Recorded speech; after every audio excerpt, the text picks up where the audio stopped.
Now, ever since Bernie Sanders put out the call for regular people to go and run for office, a lot of progressives have jumped into local races with very, very few resources, not a lot of money, but a lot of hope and progressive visions.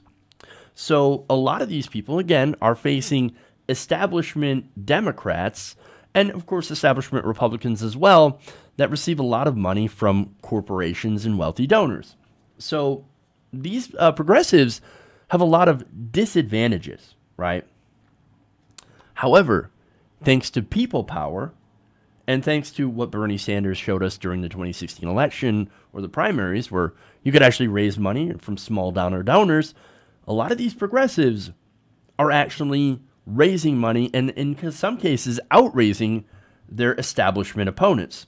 Now, this is from the Intercept. This is Lee Fong writing for the Intercept along with Ryan Grimm. They said that the National Journal counted some 30 Democrats that outraised incumbent Republicans this past quarter, and at least 6 progressive insurgents have managed to outraise their establishment Democratic opponents in House races in the final quarter of 2017. So this is excellent news. Now, look, normally Democrats, of course, the establishment raises money from big corporate donors and PACs, including super PACs. But now, of course, since Bernie Sanders, who ran on small dollar donations, that model has begun to change. In fact, the Bernie Sanders model of appealing directly to the people has actually powered a lot of regular progressive candidates. Now, let me give you some examples. Ammar Campa-Najjar is running in California's 50th district against Republican Duncan Hunter and Democrat Josh Butner. Now, Butner has the backing of the New Democrat Coalition PAC, which is, of course, your pro-Wall Street wing of House Democrats.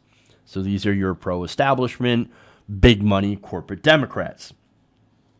Now, Campa-Najjar had raised more than $175,000, largely with small donors, in the fourth quarter, to Butner's roughly $105,000. Hunter, of course, the Republican in this race, he seems to be spending more on legal fees than he's actually taking in. So, and he's got corruption charges, so you've got your corrupt Republican right there. Now, let me give you another example. Jess King. Now, I mentioned Jess King on another segment here, another video. Now, she is running for Pennsylvania's 16th district. Now, she had raised $195,000. That is a lot more than the incumbent Republican Lloyd Smucker. Now, Smucker raised about $133,000, and Christina Hartman brought in $185,000. Now, of course, Hartman has all the big endorsements. And for example, she has Emily's List and a lot of these more establishment endorsements that King was trying to get. But they ignored her. Oh, well, you can't raise money. You're not a viable candidate. Well, Jess King raised $195,000 in a quarter. She outraised both the Republican and the establishment Democrat. Why is she not getting the endorsement? Why is she not getting the nomination? Because she is progressive. And, of course, there are the establishment is fighting progressives tooth and nail. And it's because they don't want progressives to win. Now, here's the thing, right? When you raise that much money, and I mentioned this in the other piece that the Intercept did as well, where the first thing out of Democrats' mouth when it comes to these endorsements is how much money can you raise? How much money can your campaign raise? Because we only look at one thing, money. You got to get the money to amplify your message. And look, you do need money to run campaigns. You can't run a campaign without actually raising a significant amount of money because, of course, you need to hire staff, you need to do ads. But the thing is that the money should not be the only metric. It is, yes, an important part, but policy should also be an important part. Not only that, but having a large volunteer base, knocking on doors, and all that stuff. If you bring all these things to a campaign, then I think the Democratic Party, or whatever party your nomination you're running for, has to take you seriously. And you add in, if you add into all that, outraising your establishment opponent, that's got to make them pay attention. And of course, it is, they are paying attention, and sometimes very negatively. Now, let me give you one more example of a progressive that's actually outraising their opponents.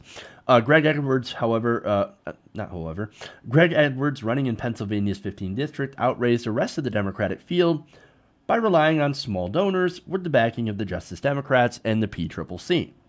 John Heenan, running as progressive in Montana against a more established Democrat, also outraised his opponent, Laura Moser, running in a suburban Houston seat with a grassroots army of thousands behind her. Managed to outraise her Emily's List-backed opponent, Lizzie Peniel Fletcher, though fell short of Alex Trantafillis, a former Goldman Sachs analyst running as a Democrat.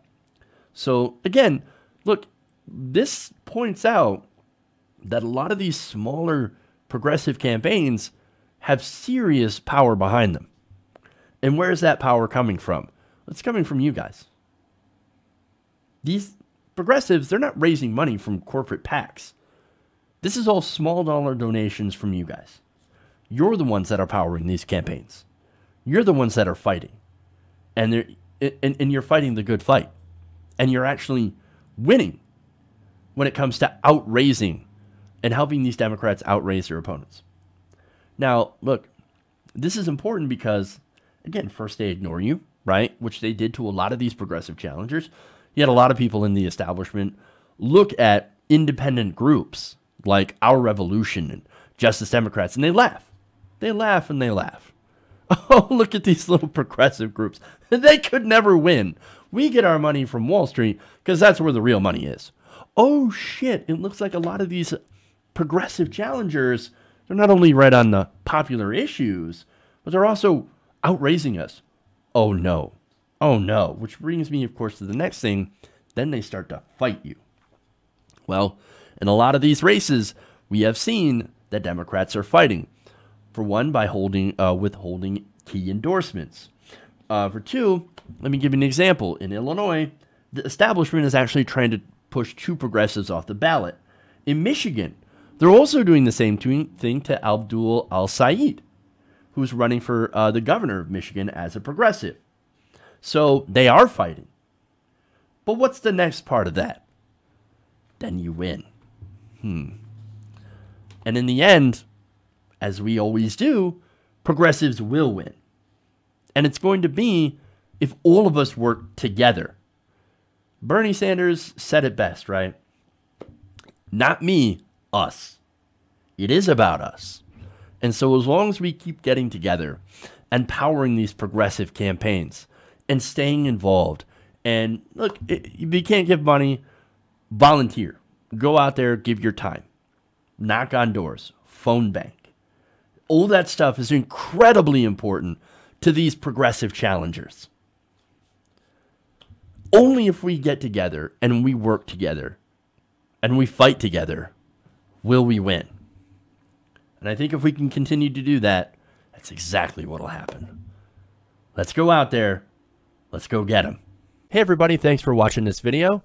If you want to see more like this, please hit the subscribe button below.